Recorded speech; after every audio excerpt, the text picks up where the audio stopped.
Léo et les crayons magiques. Léo avait 6 ans. Il était petit pour son âge, mais son imagination, elle, était immense. Depuis qu'il savait tenir un crayon, il dessinait. Sur les murs, sur les nappes, dans les marges de ses cahiers, sur les vitres embuées, partout où il y avait de la place, il racontait des histoires en images. Ce qu'il aimait par-dessus tout, c'était dessiner des aventures, des pirates sur des îles perdues, des astronautes sur des planètes bizarres, des animaux qui parlaient et vivaient des tas de péripéties. Mais il y avait un petit souci. Léo ne savait pas encore écrire. Il reconnaissait quelques lettres, savait écrire son prénom en majuscules, mais il n'arrivait pas à raconter ses histoires avec des mots. Alors, il soupirait souvent en tenant son crayon. « Maman, j'aimerais faire une bande dessinée, mais je suis trop petit, je ne sais pas écrire. » Sa maman Lucie s'agenouilla à côté de lui prit doucement la main et lui dit avec tendresse « Mon cœur, pour raconter une histoire, il n'y a pas qu'un seul chemin. Parfois, les images parlent plus fort que les mots. » Ce soir-là, après le dîner, Lucie lui offrit un petit carnet à spirale. « Tiens, mon amour, ce carnet, c'est pour que tu y mettes toutes tes idées, tous tes dessins. C'est ton carnet du rêve. » Léo le serra contre son cœur. « Mais je ne peux pas faire une vraie BD. »« Qui a dit qu'il fallait savoir écrire pour en faire une ? Tu peux raconter avec tes dessins. Et moi, si tu veux, je t'aiderai à écrire les mots que tu veux dire. » Les yeux de Léo brillèrent comme 2 étoiles. « Tu veux bien être mon écrivaine ? Je serai ta co-autrice, répondit-elle en souriant. Et toi, tu seras le dessinateur génial. » Et cette nuit-là, Léo dormit avec son carnet sous l'oreiller, comme un trésor précieux. Le lendemain, dès le petit déjeuner avalé, Léo se mit à dessiner. Page après page, il inventa un personnage. Super Lapin. Un petit lapin courageux qui portait un masque, une cape rouge et qui volait au secours des enfants tristes. Chaque fois qu'il voulait ajouter un mot ou une bulle de dialogue, il appelait sa maman. « Maman, il dit quoi Super Lapin quand il sauve le petit chat ?» Lucie arrivait avec son crayon. Il pourrait dire « N'aie pas peur, je suis là. Tu veux que j'écrive ça ? Oui, c'est parfait. » Et ainsi, chaque page du carnet du rêve devenait une aventure dessinée, remplie d'émotions, de courage et d'amitié.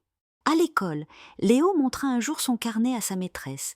Elle s'assit à côté de lui, tourna les pages une à une, en silence, puis leva les yeux. « Léo, c'est magnifique.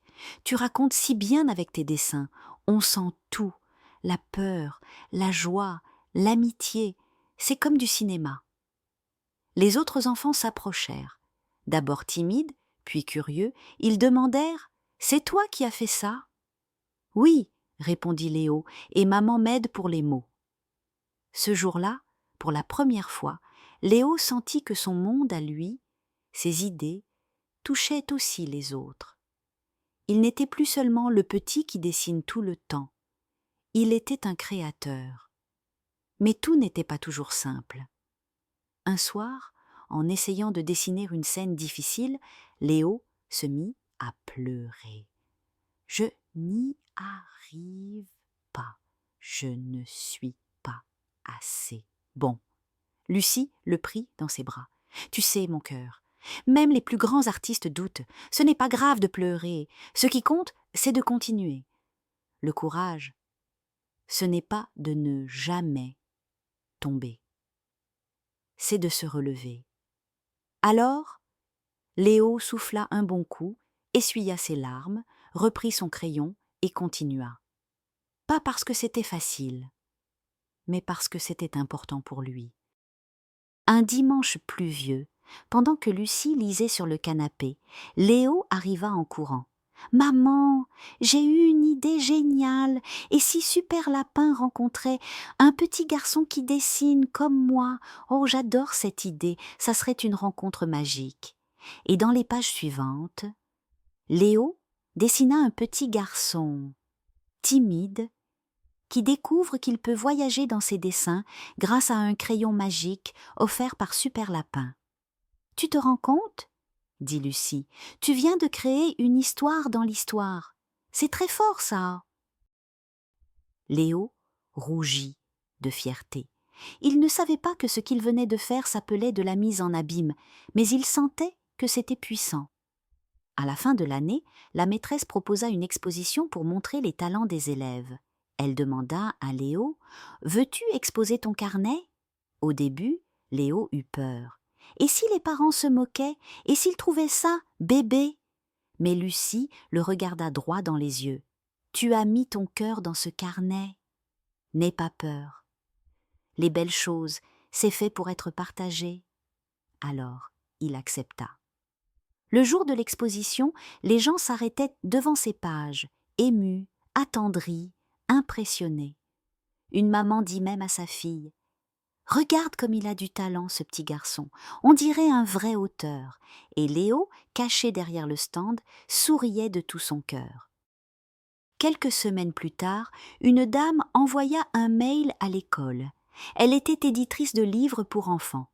Elle avait vu le carnet de Léo et voulait le rencontrer, lui et sa maman. « On pourrait faire un vrai petit livre ensemble, » dit-elle, « un premier tome des aventures de Super Lapin. » Léo n'en croyait pas ses oreilles.